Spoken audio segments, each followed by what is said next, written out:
दोस्तों आपने Genghis Khan का नाम तो सुना ही होगा। वो इसी देश में पैदा हुआ था, एक ऐसी कंट्री जहां इंसान बहुत कम रहते और जानवर 20 गुना ज्यादा। एक ऐसा देश जिसने आइसक्रीम खाना दुनिया को सिखाया। इस देश में आपको रेगिस्तान से लेकर स्नोफॉल तक सब कुछ नजर आता है। इस देश से कई देशों में घोड़ों को एक्सपोर्ट किया जाता है। इसी देश की कैपिटल सिटी को दुनिया की सबसे कोल्डेस्ट सिटी माना जाता है। आज हम बात करेंगे ईस्ट एशिया के ऐतिहासिक देश मंगोलिया की। दोस्तों मंगोलिया एक ईस्ट एशिया का देश है जिसकी कुल पॉपुलेशन ना के बराबर है, यानी कि इस देश में कुल 33 लाख लोग ही रहते हैं। दोस्तों आपको यकीन नहीं होगा, लेकिन यहाँ औसतन 2 लोग आपको पर स्क्वायर किलोमीटर पे दिखाई देते हैं। इससे आप अंदाजा लगा लीजिए कि ये कितना शांत देश होगा। दोस्तों मंगोलिया की करेंसी को मंगोलियन टुग्रिक्स कहा जाता है। आपको बता दें कि भारत का 1 रुपया करीब 37 मंगोलियन टुग्रिक्स के बराबर है। मंगोलिया की पारंपरिक वेशभूषा को द डील कहते हैं, जो बहुत ही खूबसूरत है। दोस्तों हम मंगोलिया की बात कर रहे हैं, ऐसे में यह जिक्र होना सबसे जरूरी है कि जिस मंगोलिया को दुनिया जिसके नाम से जानती है वो कभी मंगोलिया का बाहरी हिस्सा माना जाता था, लेकिन जो मेन मंगोलिया है वो चीन के अंदर आ गया है, जिसे आज हम इनर मंगोलिया ऑटोनॉमस के नाम से जानते हैं। आपको बता दूं कि मंगोलिया एक लैंडलॉक कंट्री है, यानी कि चारों तरफ से जमीन से घिरा हुआ देश है। इसके एक तरफ चीन है तो दूसरी तरफ है रूस। दोस्तों मंगोलिया देश की राजधानी का नाम है उलानबतर और इसी के नाम पर इस देश में पहला होटल भी बना था। सन 1961 में उलानबतर नाम से पहला होटल बनाया गया था और ये पूरे देश में एकमात्र ऐसा बिल्डिंग था जहां गर्म पानी और ठंडा पानी दोनों उपलब्ध था। दोस्तों जब बात हो रही है उलानबतर की तो आपको बता दूं कि इस सिटी को दुनिया की कोल्डेस्ट कैपिटल सिटी कहा जाता है। भयानक ठंड पड़ती है यहाँ पे।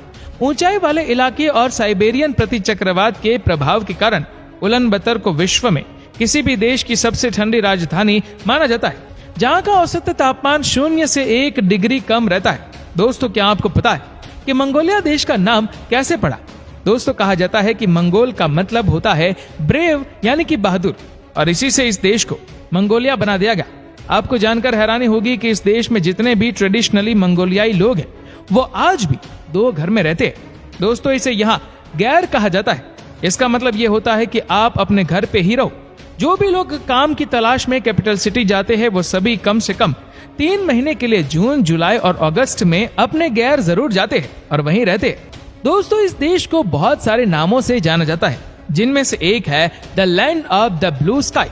आपको बता दूं कि वैसे तो यहाँ पर बहुत ठंड पड़ती है, लेकिन कम से कम साल के 260 दिन यहाँ का मौसम साफ रहता है, इसीलिए ही इसे the land of the blue sky के नाम से जाना जाता है।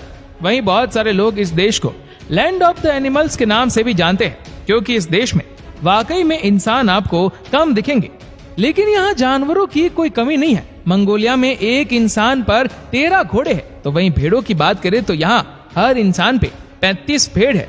इसी से आप अंदाजा लगा सकते हैं कि इस देश में जानवरों की संख्या कितनी होगी। दोस्तों 17 सितंबर 2011 को यहाँ एक नेशनल स्पोर्ट्स कंपटीशन हुआ था, जिसमें एक वर्ल्ड रिकॉर्ड बना था। इस प्रतियोगिता में एक साथ 6000 से ज्यादा पहलवानों ने हिस्सा लिया और एक साथ कुश्ती लड़े। इस कंपटीशन का नजारा सच में कमाल था।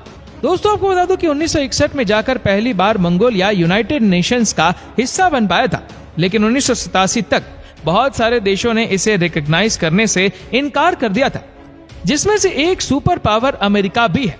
दोस्तों मंगोलिया का किंग था चंगेज खान, जिसके बारे में कौन नहीं जानता होगा।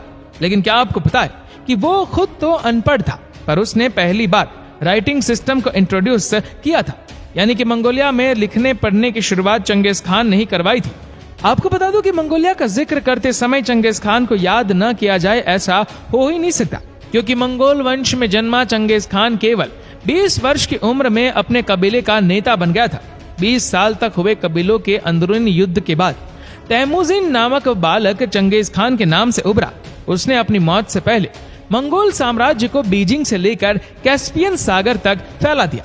आपको बता दूं कि चंगेज खान को वर्ष 2011 में विश्व के मशहूर टाइम पत्रिका में 25 most important political icons of all time में रखा गया। चंगेज खान को मध्य एशिया के अनेकों लोगों का वंशज माना जाता है। जेनेटिक विदों के अनुसार चंगेज खान का डीएनए मध्य एशिया के लगभग 1.7 करोड़ पुरुषों से मिलता जुलता है। ये बात तो सबको पता ही है। कि दुनिया के सबसे बेहतरीन घोड़े मंगोलिया में पाए जाते हैं।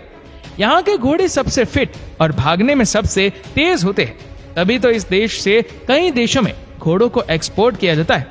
दोस्तों, आपको बता दूं कि इस देश में जो भी महिला 5 या उससे ज्यादा बच्चों को जन्म देती है, उन्हें बहुत इज्जत से देखा जाता है। जी हाँ, उन्हें ऑनर्ड मदर के नाम से पुकारा जाता है।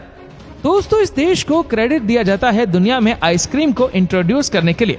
एक मान्यता के अनुसार मंगोलियन घोड़े सवारों ने आइसक्रीम की खोज की थी जब वो पशुओं की आंतों से बने पात्रों में क्रीम भरकर गोबी मरुस्थल के लंबे लंबे सफर पे जाया करते थे। इस देश में ईस्ट एशिया का सबसे बड़ा मरुस्थल है जिसका नाम है गोबी रेगिस्तान। यहाँ की अगर बात करें तो ये 1600 किलोमीटर में फैला हुआ है। दोस्तों, कहा जाता है कि मंगोलिया देश के लिए ये एक बहुत बड़ा टूरिस्ट स्पॉट है क्योंकि इस देश में लोग कम है और जमीन बहुत ज्यादा है। यहाँ का मौसम भी साफ रहता है, गाड़ियां ज्यादा चलती नहीं है, इसलिए यहाँ का मौसम आपको पूरा खुला हुआ मिलेगा। मंगोलिया देश के लोगों की औसत उम्र है 78 साल, यानी कि एशिया के ज्यादातर लोगों से कहीं ज्यादा जीते हैं मंगोलिया के लोग। दोस्तों, जैसा कि मैंने आपको बताया कि इस देश ने दुनिया के देशों को आइसक्रीम खाना सिखाया है, लेकिन आपको बता दूं कि यहाँ के लोगों के बीच आइसक्रीम खाने का क्रेज सबसे ज्यादा विंटर के सीजन में है। यहाँ जितनी ज्यादा ठंड पड़ती है, लोग उतना ही आइसक्रीम खाते हैं और दूसरों को खिलाते भी है। दोस्तों, मंगोलिया देश में गोल्डन ईगल फेस्टिवल मनाया जाता है। हर साल 2 दिनों तक चलने वाले इस फेस्टिवल में यहाँ के लड़के घोड़े पर बैठकर ईगल की मदद से शिकार करने निकलते हैं। आपको जानकर हैरानी होगी कि ये लोग अपने ईगल को ऐसे ट्रेन करते हैं कि वो अपने ट्रेनर को बताता रहता है कि कहाँ जंगली जानवर है और कहाँ नहीं, और उसके बाद होता है शिकार। दोस्तों, आप मंगोलिया की समृद्ध संस्कृति, एडवेंचरल प्लेन्स और लैंडस्केप से बिना प्यार किए आप रह ही नहीं पाएंगे।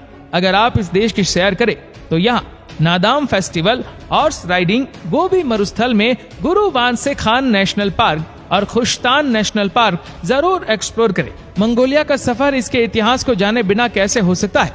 यहाँ का नेशनल म्यूजियम देश का सबसे बड़ा म्यूजियम है, जहाँ आपको मंगोलिया के इतिहास के साथ साथ उसकी सभ्यता को जानने का भी मौका मिलेगा। साथ ही यहाँ आप घोड़ों को किराए पर लेकर घूम सकते हैं। दोस्तों, क्या आपने स्नो लेपर्ड के बारे में सुना है? अगर हाँ, तो आपको बता दें कि दुनिया के 60% स्नो लेपर्ड्स इसी देश में रहते हैं। जब टेम्परेचर माइनस में चला जाए तो इन्हीं का बोलबाला रहता है। आपको जानकर हैरानी होगी कि 6ठी शताब्दी में बनी चीन की दीवार the great wall of China वास्तविकता में आंतरिक मंगोलिया में ही बनी थी। दोस्तों, हमारे बॉम्बे स्टॉक एक्सचेंज की तरह मंगोलिया में भी स्टॉक एक्सचेंज है, लेकिन मंगोलियाई शेयर बाजार वर्तमान की दुनिया में सबसे छोटा है, जिससे वहां बच्चों के एक पुराने सिनेमा घर से चलाया जाता है। आपको जानकर हैरानी होगी कि 2 कुबड़ वाला ऊंट मुल्तान मंगोलिया से ही है।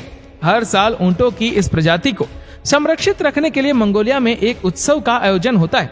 पिछले 12 सालों से लगातार इनकी संख्या घटती जा रही है। दोस्तों, मंगोलिया बहुत ही यंग कंट्री है, यानी कि कुल जनसंख्या का 36% हिस्सा 18 साल से कम उम्र के लोगों का है।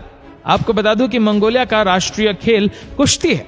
हर साल मंगोलिया के स्वतंत्रता दिवस पर एक महत्वपूर्ण टूर्नामेंट का आयोजन होता है। इसमें प्रथम आने वाले को शेर, दूसरे स्थान पर रहने वाले को हाथी, तीसरा स्थान पाने वाले को गिद्ध की उपाधि मिलती है। मंगोलिया स्टेट यूनिवर्सिटी पूरे देश की एकमात्र यूनिवर्सिटी है जिसकी शुरुआत 1942 में हुई थी। तो दोस्तों, ये थी मंगोलिया की कुछ खास बातें।